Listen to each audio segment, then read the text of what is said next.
Chilling tales for dark nights.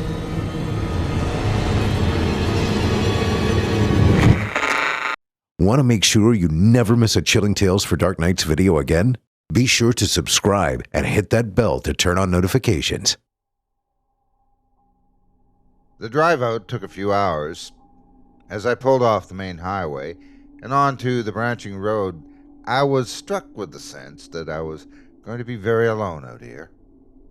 I'm an avid hiker, but since many of my hiking trails I'd normally frequent had become almost crowded as of late, for this trip I settled on a trail I'd vaguely heard of, but knew next to nothing about. It led upward towards some serious wild territory, with nothing around for hundreds of miles. The land was technically part of one of the nearby national parks, but was only barely mentioned on the park's website. I suspected this was because it was much further out than the regularly visited trails, only accessible from a branching road that pretty much led to nowhere. My plan was to head into the wilderness and camp out overnight under the stars. I live in a desert state. Nah, I won't tell you which one. And I figured there'd be some stunning views of the constellations in the cloudless sky at night, especially since it was forecast to be a moonless night. I'd already walked the popular day trails in the area, so I was looking for something a bit further afield. The plan was to camp out under the stars and head back in the morning. The deserted road suggested I was right in thinking that nobody came out this far. Should be a good chance to relax and get away from it all. Eventually, I reached my destination and pulled off the asphalt of the road and into the gravel of the parking area, tires crunching as I slowed to a stop off to one side. Parking lot would have been too generous a title. It was really just an unsealed area next to the highway with a signpost announcing the entrance to National Park territory. The area was almost empty, only a single other car parked up. I got out and stretched, looked around, spotting the low sign that marked the trailhead. As I did, I took a second glance at the other parked car. It looked like it had been there for an age. All four tires were flat, although they didn't look to be punctured. Every surface was dusty. I looked back at my car, which was lightly coated from the drive-in, but this was well and truly caked on. There were no broken windows, and it didn't look like it had been stolen and dumped. It didn't look damaged at all. It must have been there a while, I thought to myself, wondering why no one from the Park Service had it towed by now. I made a mental note to call them when I got home. I opened the door to my back seat and got out my pack, hat, and rifle. I thought hard about whether to bring the rifle. It was extra weight after all, and odds were I wouldn't need it, but the last time I'd been out hiking overnight, I'd had a far too close encounter with a coyote that left me wishing I had something more than rocks to protect myself with.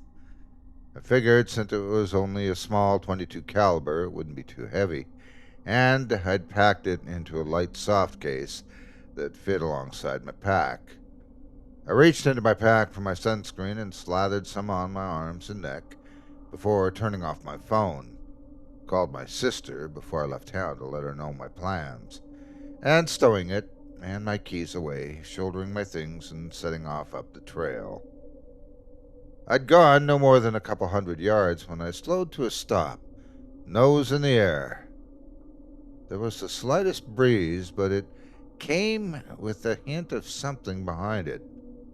I winced as the warm air hit my face, because the smell it wafted towards me was terrible. It smells like something died, I muttered to myself. The breeze died down, and the smell went with it. Ugh, I said, setting off again and picking up the pace. I couldn't see any buzzards around, but if there was something dead nearby, I didn't want to be anywhere near it if the wind kicked up again. The hike-in was uneventful. I won't bore you with all the details, but it was great terrain, clear and easy trail through the desert shrubland. Some hours in, I was breathing hard as I reached a slightly hillier part of the trail. Came to the top of the rise and saw that the flat terrain out ahead was into a wide plateau. Looking at the sun, I saw it was mid-afternoon and decided this was as good a place as any to set up camp for the night. I walked another few minutes before stepping off the trail, spotting a nice flat bit of land where the brush had been cleared away. There were the remnants of a campfire in the center, just a few bits of charcoal and some scorched ground. I nodded to myself, taking off my pack and rifle case and placing them on the ground near the old campfire. I spent over an hour bringing in firewood and another half hour breaking it all up into manageable pieces. There was plenty of around, lots of low dead bushes and shrubs around the place. I wanted enough wood for the fire to last easily through the night. The sun was just starting to go down, and it was beginning to get a bit chilly. I stood back and looked at my woodpile. It was quite impressive, and probably way more than I'd actually need. Better safe than sorry. I shrugged to myself. The last rays of daylight were peeking over the horizon as I lit the fire, building it up until it was crackling away merrily. I ate a couple of power bars I'd packed as a cold dinner, swigged some water, and sat on the ground looking up at the stars coming out, feeling very peaceful. That feeling didn't last very long. I heard the wind pick up before I felt it. It whistled between the rocks and shrubs, seeming to whirl around, passing me and then doubling back before arriving. It brought a warmth with it that was odd for the desert at night. That wasn't the only thing it brought, though. I sniffed as the breeze picked up the flames in my little campfire and screwed up my face. That stench I'd smelled earlier came with it, hot and rotten, like roadkill baking under the sun. I gagged and tried to hold my dinner down. The campfire flared up as the wind hit it, throwing sparks in the air. I watched as they floated into the sky, bright orange spots against the black, almost blending in with the stars. As they burned themselves out, the wind died down. The flames that had kicked up lessening as well. The stench had died back as well. It was still there in the background, but not being blown in my face anymore. Once the light from the flare-up had dimmed, everything seemed a lot darker. I looked around and shivered involuntarily, realizing just how dark it suddenly was. I looked up at the sky and wished I hadn't chosen a moonlit night for my hike. Looked back towards the fire and then stopped dead. Something was wrong. I blinked hard and looked up at the sky again. The stars. The stars were gone. 1 second they'd been there, and then the next they just weren't anymore. As if the wind had blown them out like they were candles. There was nothing overhead, just a sudden blackness all around, seeming to press in against domes of light that my little campfire was throwing out. The hell? I exclaimed, looking about me. The air hadn't changed temperature. It was still cool, but not cold. But an icy sense of unease was settling over me. I shivered again and tossed a couple of branches on the fire, then drew my jacket closed and zipped it up. Where before I'd been able to faintly see the outline of the scattered shrubs and boulders by the faint starlight, now I couldn't see a thing. There was no horizon anymore.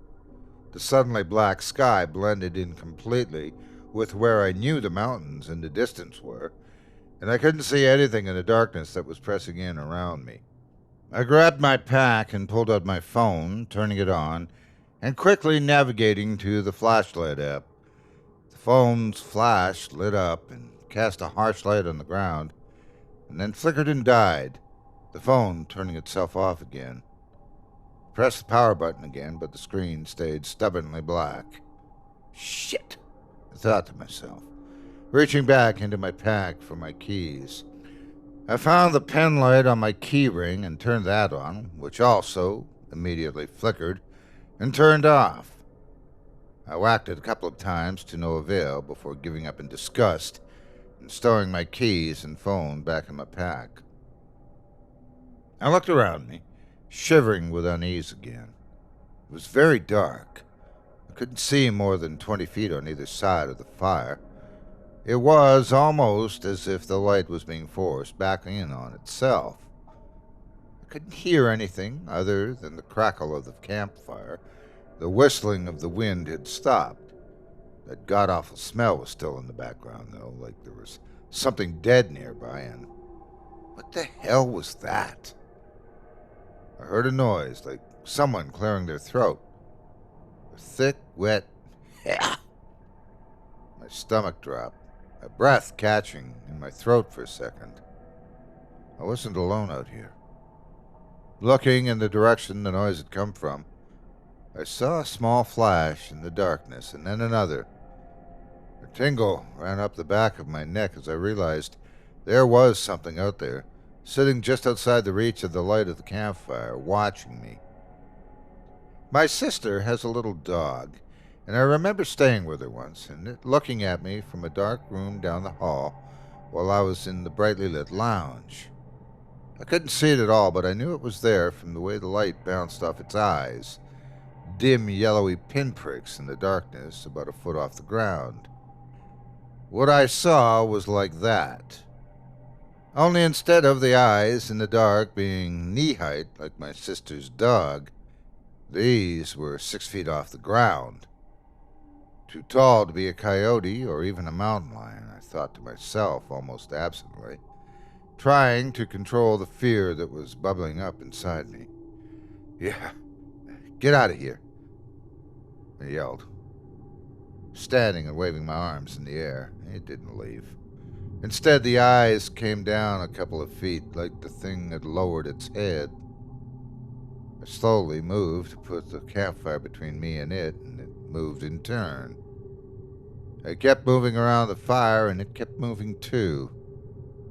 I stopped and stared at it. It stopped and stared right back.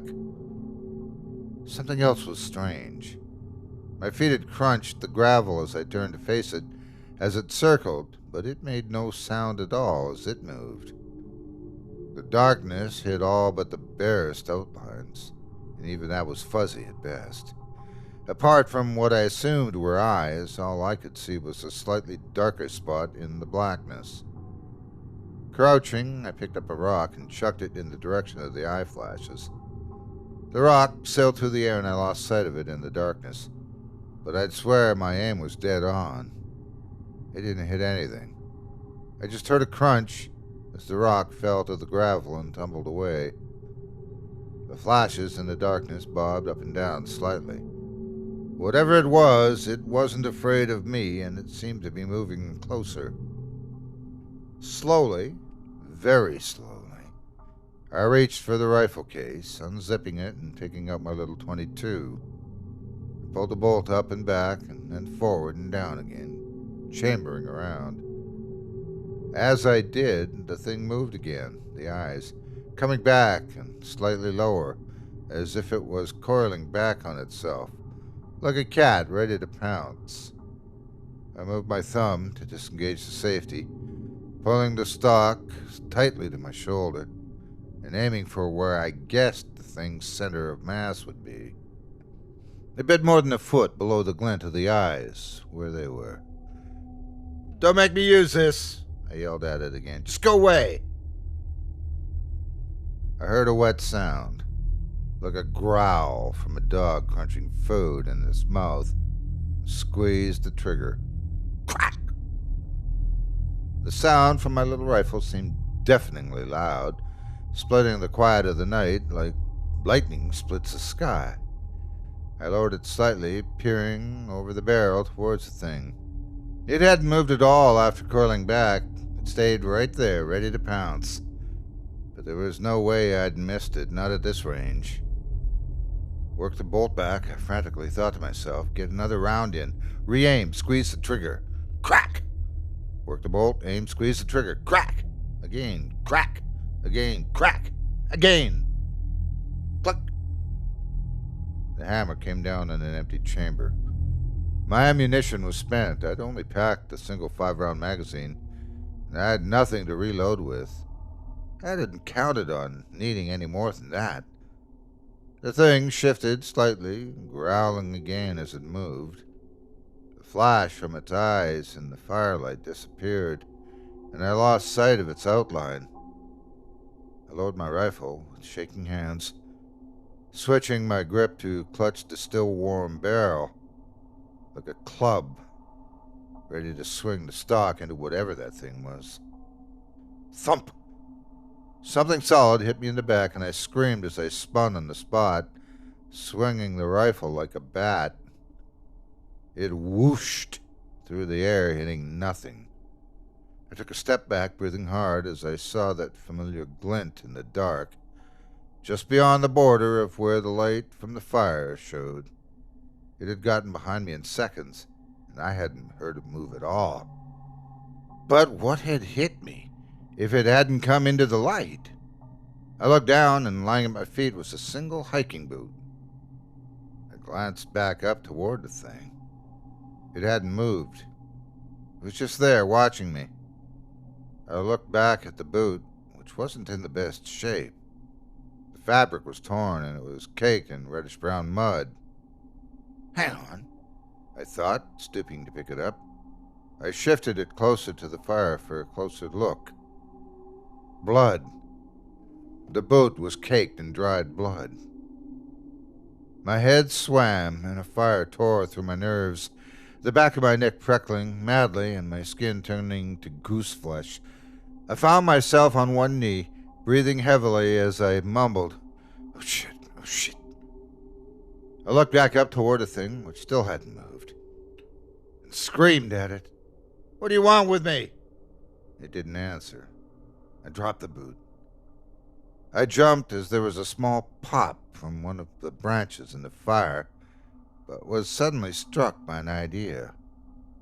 I moved closer to the fire and spotted a branch that only had one end of light. I pulled it from the blaze and turned to face the thing. It growled again as I held up the branch, which rose to more of a snarl as I threw it towards it. The blazing stick lit up the night as it tumbled through the air toward the thing, and a horrified thrill ran up my spine as I caught a better glimpse of the outline of it, just for a second before it scuttled away from the light. It was huge, big as a bear but without any of the mass, lean as opposed to bulky. It was dark, so dark that it seemed to flow and blend into the gloom behind it. It had 4 long legs attached to an almost stumpy torso, but it hadn't used all 4 when it moved.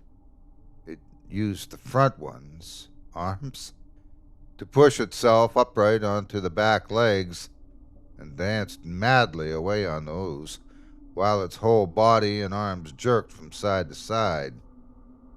God, it was so tall, maybe 8 feet high when moving on its back legs, and it never seemed to get fully upright. The things that glinted in the firelight did seem to be its eyes, and the split-second glimpse of its face I caught was enough to make me take a step back in horror. It looked almost human. Human, but deathly wrong. Like if you took a person's face and stretched it forward so it was long, like a horse's head. The mouth, though, it wasn't small like a horse's. It stretched all the way back to where the face met the rest of the skull. The mouth was stuffed full of far too many rotten teeth, stained red in places. I think my legs gave way then. I found myself sitting on the ground, hugging my knees and rocking back and forth. What in the hell was that thing, and what did it want with me? The blood-stained boot didn't exactly fill me with hope that it was friendly. I used a shaking hand to grab some more sticks out of my woodpile and feed the campfire. Whatever that thing was, it hadn't come into the light, and it had moved away when the fire came near it. It gave a silent thanks to whatever urge had made me drag in as much wood as I had. The eyes had stopped moving again, and it seemed the thing was content for the time being to just sit in the dark and stare at me. I stared right back, trying to think of what the hell I was going to do, and we stayed like that for a while, looking at each other. Somewhere, not too far away, a coyote howled. The eyes turned and bobbed up and down slightly in the direction of the howl. Was it sniffing the air? It turned back to face me, and it grunted? Whatever the noise was, it sounded dissatisfied somehow. The thing turned away again, and I saw the barest smudge of an outline moving off into the dark toward the howls. Within seconds, it was gone from sight, and as it faded from view, so did its stench. I sat there, frozen for a moment, and burst upwards, boots scrambling for grip on the loose gravel as I came to my feet. I frantically grabbed at my pack and swung it onto one shoulder, stooped to pick up my rifle and swung that by its strap onto the other shoulder, and then hesitated, torn by indecision. Dare I risk it? I clenched my jaw and tried to swallow down on the rising sense of fear. I picked up one foot and took a single step away from the fire, wincing as the gravel crunched underfoot, which seemed deafeningly loud in the silence that was broken only otherwise by the fire. I peered around, muscles tensing with anticipation, but saw no sign of the thing. I took another step. The gravel crunched again. Still no sign of it. I relaxed ever so slightly, took a deep breath, and started briskly walking towards the trail. Once I hit it, I could turn right, and I was confident enough I could follow it back to the parking lot, even in the dark. I'd taken no more than a half-dozen hurried steps when I stopped dead, frozen in place. I could smell it again. The reek, bringing the bile up in my throat. Heart racing, I turned my head slightly to the left and saw that glint in the dark. The light from the fire had dimmed as I moved away from it, but it was still just close enough for me to see that familiar reflection of the flames in its eyes again. A rumble came out of the darkness. A growl. I slid my front foot backward, slowly moving back toward the fire, never taking my eyes off where it seemed to be in the dark. I reached the fireside and slid my pack and rifle off my shoulders, laying them on the ground and sitting down next to them. As I did, I heard the coyote howl again. The thing seemed to grunt, and then it faded into the darkness as it turned away from me. What the hell was I going to do? It was like the thing was playing with me. But I wasn't going to risk making a run for it again. No way did I want it to catch me in the dark. The darkness had seemed to kill my phone and flashlight when it settled in, and anything to fire I took would burn out well before I made it back to my car. I still had my lighter, but there was no way that would make enough of a difference to keep it away. The coyote began to howl once more, but the howl cut off quickly, turning into a snarl. I listened closely as the snarls became pained and then desperate yelps, and held my breath as they cut off, replaced by the sounds of something snapping, crunching, and splattering. I breathed deeply, listening as I tried to slow my hammering heart down. Nothing. Once again, all I could hear was the crackling of the fire. I shut my eyes, listening harder, and shrieked as something hit the ground next to me, scrabbling backwards on my butt, away from it, waiting for it to leap up and grab me. I'd gotten a few yards away when I stopped scrabbling, and just sat there hyperventilating, staring at the ruined pile of gray fur and red gore that lay in front of me. It was the coyote, or what was left of the coyote. It was a mess. It looked like every bone in its body had been pulverized, and its front legs were completely missing, but raggedly missing, like they were torn away rather than cleanly cut or bitten off. Worst of all, its head was facing the wrong way, twisted around until it was entirely backwards. Blood seeped from the open mouth, collecting into drops that each hit the dusty gravel with a soft splat. I shuddered and hugged my knees tight, rocking back and forth slightly. This must have been the coyote I heard howl earlier. The one the other thing went after. Oh, shit. I stood. Where was it now? I circled on the spot, looking out into the dark. There! On the other side of the fire, just beyond the border where the light ended. That familiar, reflective, yellow, double flash. It was still watching me. Fuck you! I screamed at it. I strode to the dead coyote, grabbed it by its still warm tail, and swung it around, casting it away from the fire toward the thing. It flumped to the ground, not too far away from where the light ended. The thing didn't move. I fought to get my breathing under control, kicking dust over the small patch of blood that had pooled where the coyote lay. I looked at my hands, and they were sticky with blood, too. I grabbed my water and rinsed the worst of it off, wiping my hands on my pants to dry them. I heard a grunt, and turned to see one long, impossibly thin limb reaching in from the shadow to grab the dead coyote by the tail, slowly dragging it out of the light. It was hard to see any detail.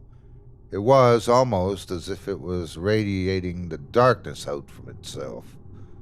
But I could see that it seemed to end in a hand that looked again human, but wrong. The fingers were way too long, and they were jointed in too many places. It looked like someone reaching out with a collection of tarantula legs on the end of a stick. It made a pained sort of sound while it was doing it. Maybe the light hurt it. The coyote disappeared from view, leaving bloody drag marks in the dust, and I heard horrific ripping and squelching sounds. I guess the thing was tearing it apart and eating it. The eating noises eventually stopped, and the thing grunted, but it sounded unsatisfied somehow. It went back to staring at me. Whatever this thing was, it wanted me, not just the coyote. I picked up some more branches and built up the fire, then sat down and stared at the reflective eyes in the dark.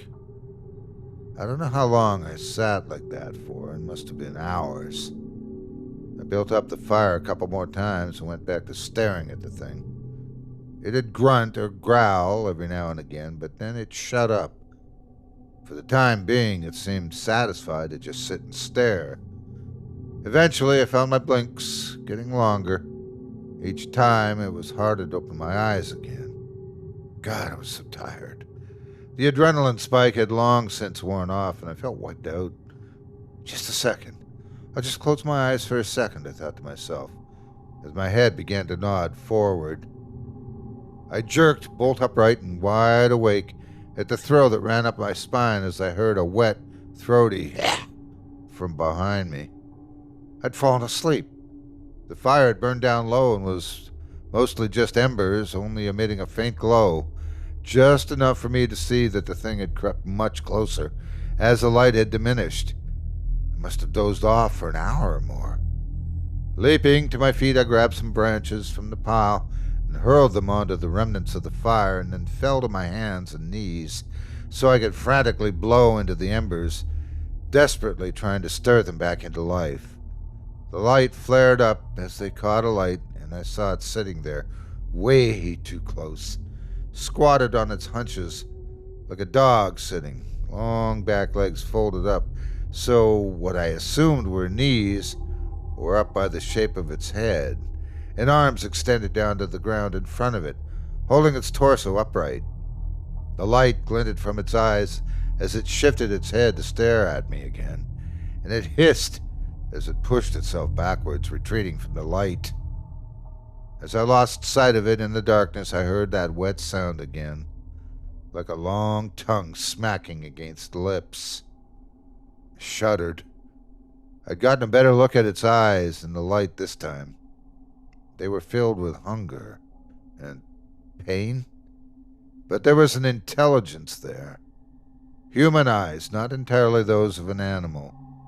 It went back to looking at me, only this time it wasn't silent.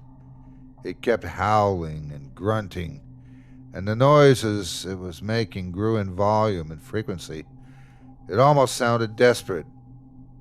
It circled the fire, eyes disappearing from view, and then reappearing elsewhere where it had growled from the dark.